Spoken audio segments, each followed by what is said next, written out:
Hello everyone. सो आज हम start करेंगे केमिकल बॉन्डिंग, जो कि केमिस्ट्री का बहुत ही इम्पॉर्टेंट चैप्टर है। कह सकते हैं ये कनेक्टिंग लिंक है पूरी केमिस्ट्री में। इसकी थ्योरीज़ जो हैं वो आगे एप्लीकेशन फॉर्म में हमें बहुत ज़्यादा यूज़फुल रहेंगी बाकी चैप्टर्स को समझने के लिए, उनके कॉन्सेप्ट समझने के लिए और क्वेश्चन सॉल्व करने के लिए। सो स्टार्ट करते हैं chemical bonding. Yes, this is presented by me, Dr. Snehata Kataria. I have done PhD in chemistry from Lucknow University. So chemical bonding, as the name suggests, bond. So there must be some kind of connection between the chemicals which we are talking here. So yes, chemical bond is the force of attraction. Chemical bond is formed by और कह सकते हैं chemical bond is a force of attraction between two atom, ions और molecule. Chemical bond is a force of attraction is a force of attraction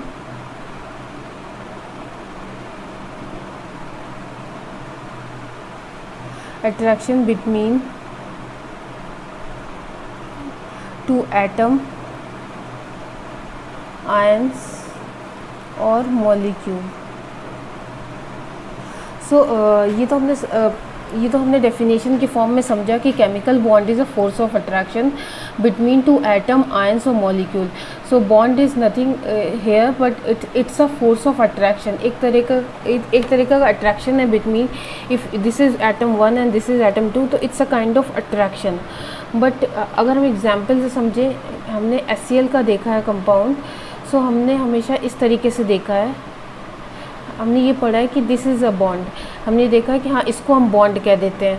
but यहाँ पे हम पढ़ रहे हैं कि it's a force of attraction होता है।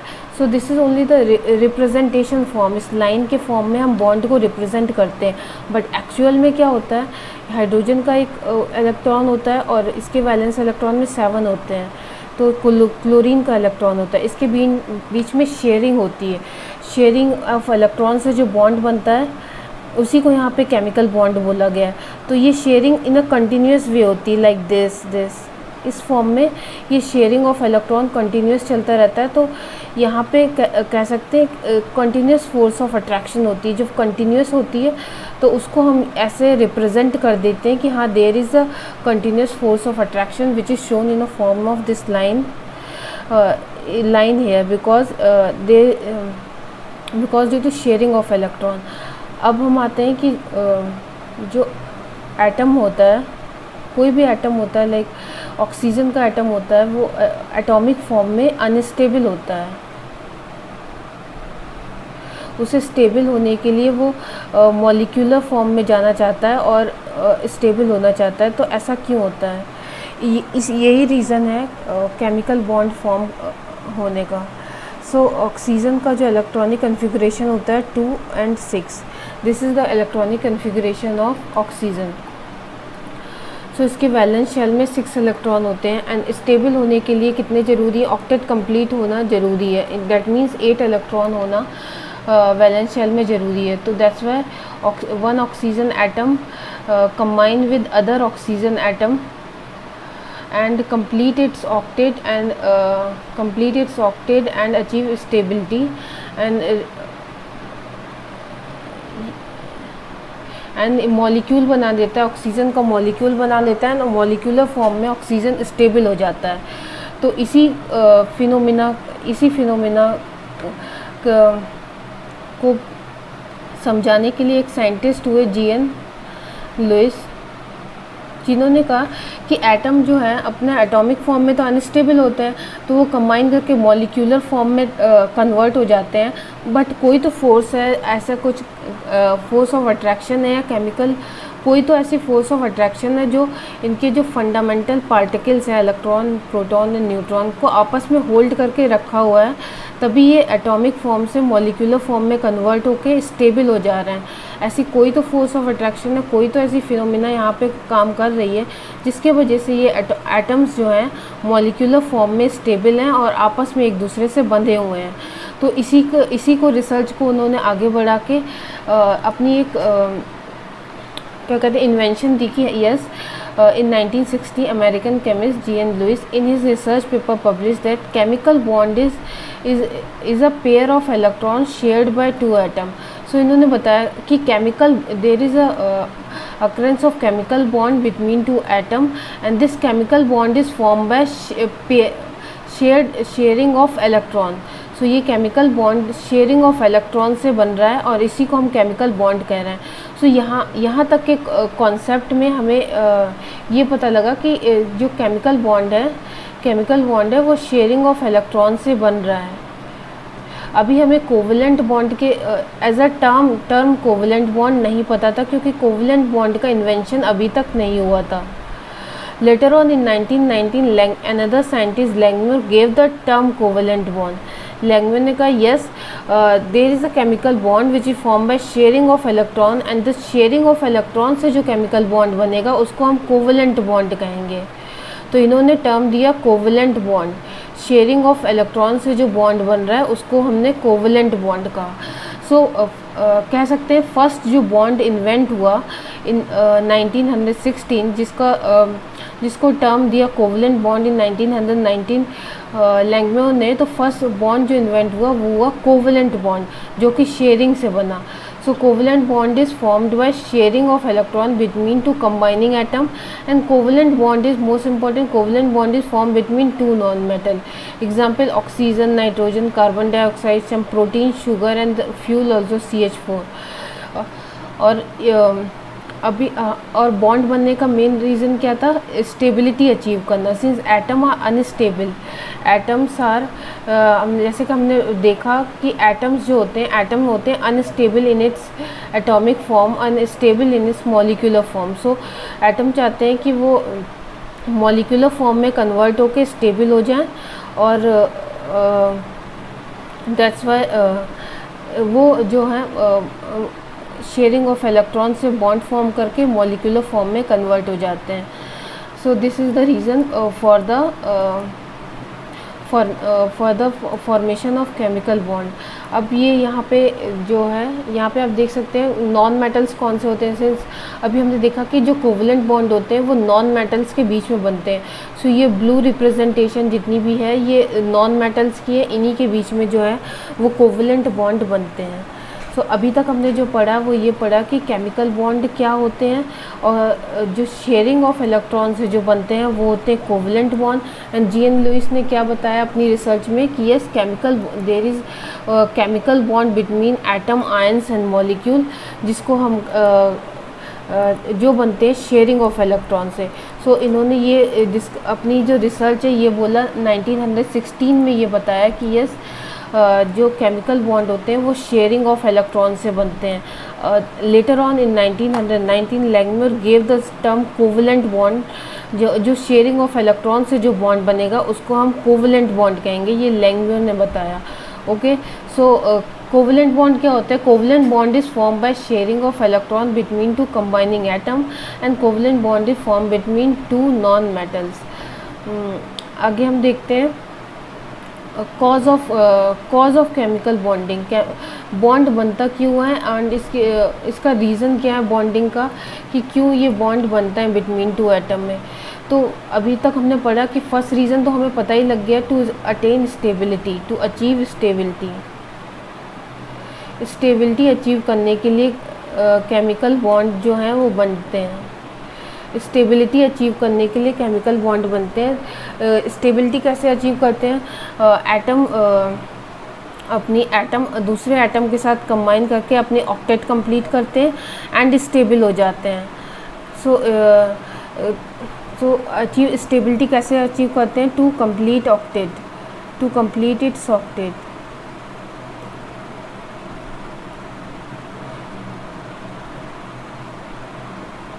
ऑक्टेट को कंप्लीट करते हैं, स्टेबिलिटी अचीव करते हैं. स्टेबिलिटी मोर हो जाएगी तो उनकी एनर्जी लेस हो जाएगी.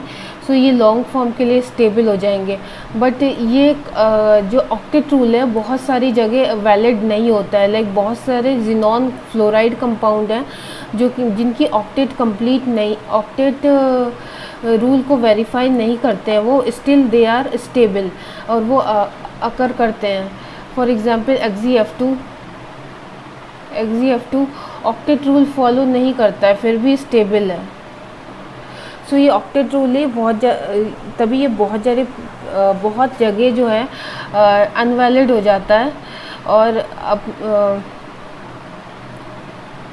सो इसी वजह से सेकंड जो रीज़न है वो इम्पॉर्टेंट है, उसको वैलिड माना गया है हर फील्ड में। लाइक हर कंपाउंड पे ये जो रीज़न है जो हम अब पढ़ने वाले हैं, इसको वैलिड माना गया है और इसको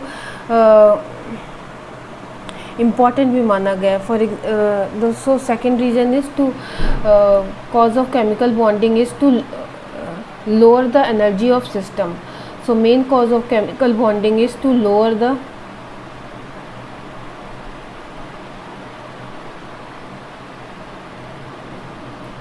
energy of system, to lower the potential energy of system. potential energy कैसे represent करते हैं हम, mGNH। potential energy को लोअर करने के लिए केमिकल बॉन्ड फॉर्मेशन होता है। एग्जाम्पल से देखते हैं, ये दो रिंग हम बनाते हैं, 2 रिंग।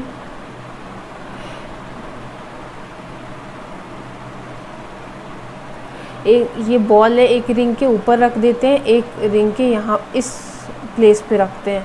तो कौन सी वाली ज़्यादा स्टेबल होगी? सिंस हम देखते हैं potential energy is directly proportional to height.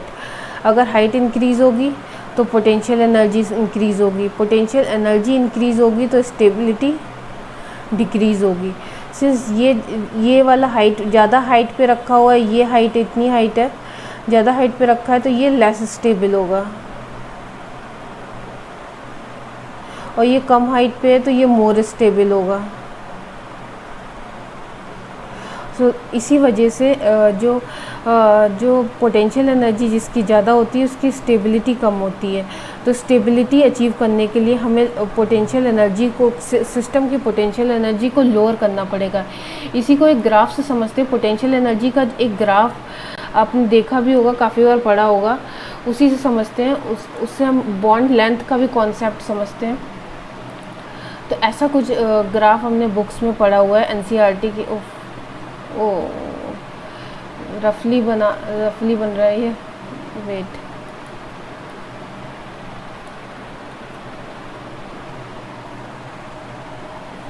Straight line बनाने की कोशिश करते हैं।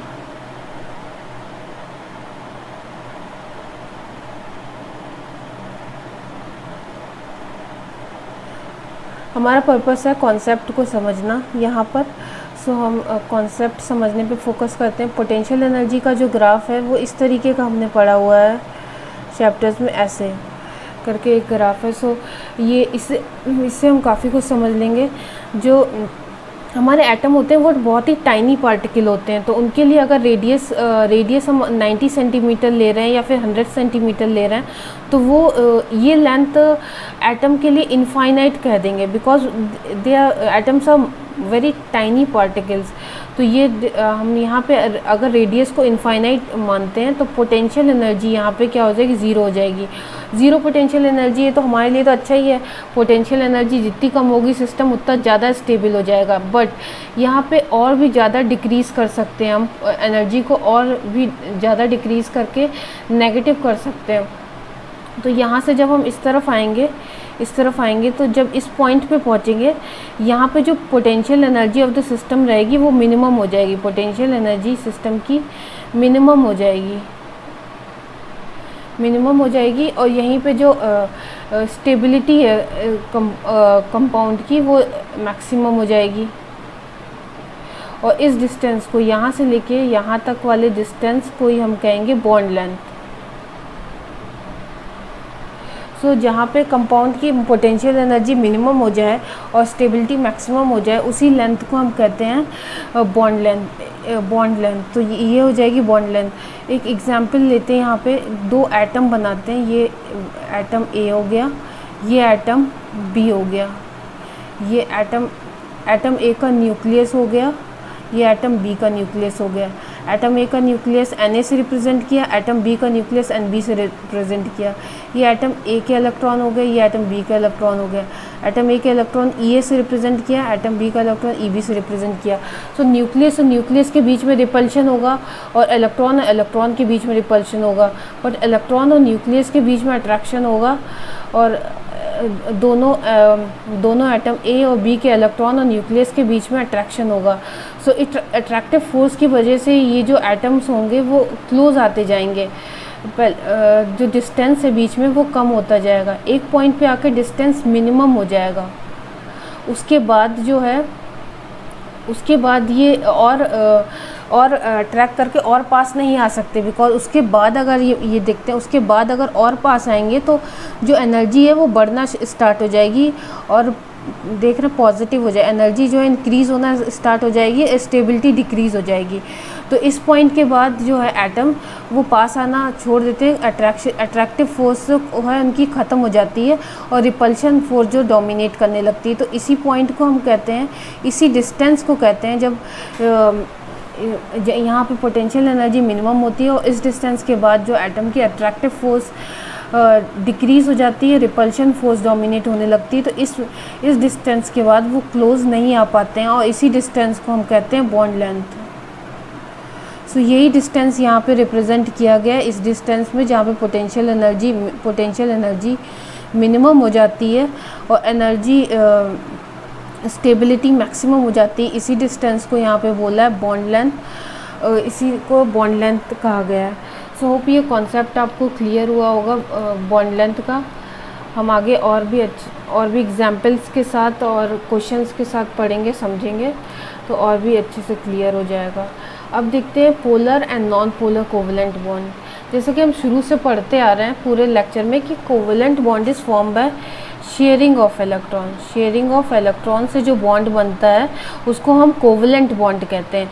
जब शेयर हो रहा है इलेक्ट्रॉन तो पोलैरिटी का कॉन्सेप्ट कहाँ से आया उसमें, तो इस कॉन्सेप्ट को हम एक एग्जांपल से समझते हैं। फॉर एग्जांपल हमने लिया HCl का। सो यहाँ पे एक कॉन्सेप्ट आया इलेक्ट्रोनिगेटिविटी का। सो जिसकी इलेक्ट्रोनिगेटिविटी क्या होता है, electronegativity is the capability of atom to attract electron toward itself. सो जिसकी इलेक्ट्रोनिगेटिविटी ज़्यादा होगी वो इलेक्ट्रॉन को अपने तरफ अट्रैक्ट कर लेगा और जिसकी कम होगी वो अट्रैक्ट नहीं कर पाएगा। फॉर एग्जांपल यहाँ पे क्लोरीन की इलेक्ट्रोनिगेटिविटी ज़्यादा है तो ये जो बॉन्डिंग इलेक्ट्रॉन होंगे ये क्लोरीन की तरफ शिफ्टेड होंगे ज़्यादा के और हाइड्रोजन से दूर होंगे। इस वजह से क्लोरीन पे आ जाएगा partial negative charge and hydrogen पे आ जाएगा पार्शियल पॉजिटिव चार्ज। पार्शियल क्यों? क्योंकि ये स्मॉल अमाउंट ऑफ चार्ज हैं, इसको that's why they are called partial charge. इन पार्शियल चार्ज की वजह से यहाँ पे पोलैरिटी डेवलप होगी, इसीलिए हम इसे कहेंगे polar covalent bond. So polar covalent bond का कॉन्सेप्ट क्या है, अगर bond is form between two different atom और atom of different electronegativity then it is called polar covalent bond. Then it is called polar covalent bond. Polar covalent bond कैसे बनेगा, अगर bond is form between different electronegativity then it is called polar covalent bond बन जाएंगे, ठीक है। और non polar covalent bond is form between atom of same atom और same electronegativity. So oxygen इनकी इलेक्ट्रोनिगेटिविटी सेम है या तो डेल्टा ज़ीरो हो जाएगा, यहाँ पे कोई भी पार्शियल पॉजिटिव चार्ज डेवलप नहीं होगा। That's why they are non polar covalent bond. So यहाँ पे फिनिश होता है पोलैरिटी और नॉन पोलर कोवेलेंट बॉन्ड का कॉन्सेप्ट। अब देखते हैं general characteristic of covalent bond, physical state, melting point and boiling point, solubility and conductivity. So start करते हैं physical state of covalent bond. Since हमें पता है कि कोवेलेंट बॉन्ड फॉर्म होता है, वीक इलेक्ट्रोस्टैटिक इंटरेक्शन वर्क करती है कोवेलेंट बॉन्ड में, जिसकी वजह से ये एग्जिस्ट करता है आइदर लिक्विड फॉर्म में और गैसियस फॉर्म में एग्जिस्ट करता है। क्योंकि वीक इलेक्ट्रोस्टैटिक फोर्स होती है तो स्ट्रांगली बाउंड नहीं कर सकता। सॉलिड के जो पार्टिकल्स होते हैं वो स्ट्रांगली हेल्ड टुगेदर होते हैं, स्ट्रांगली बाउंड होते हैं एक दूसरे में, जिसको तोड़ना और डिसोसिएट करना डिफ़िकल्ट होता है। दैट्स वाई ये जो कोवेलेंट बॉन्ड होते हैं ये सॉलिड फॉर्म में एग्जिस्ट नहीं कर सकते, क्योंकि इनके बीच में होती है वीक इलेक्ट्रोस्टैटिक इंटरेक्शन वर्क करता है।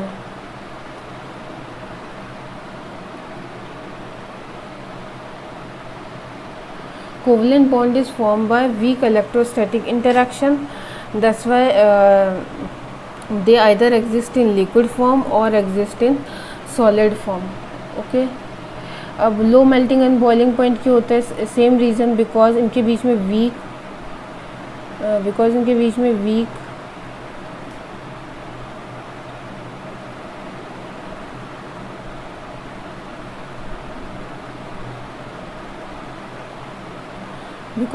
में वीक इलेक्ट्रोस्टैटिक इंटरेक्शन होता है, इसी वजह से जो इनका melting point and boiling point होता है लो होता है, बिकॉज इनके एटम जल्दी डिसोसिएट हो जाते हैं, लो टेम्परेचर पर डिसोसिएट हो जाते हैं, वीकली बाउंड होते हैं, सो इसलिए इनका जो है मेल्टिंग पॉइंट और बॉइलिंग पॉइंट लो होता है। सॉलिबिलिटी इन नॉन पोलर सॉल्वेंट, क्योंकि जो कोवलेंट बॉन्ड होते हैं उनका खुद का नेचर नॉन पोलर होता है, नॉन पोलर नेचर होता है।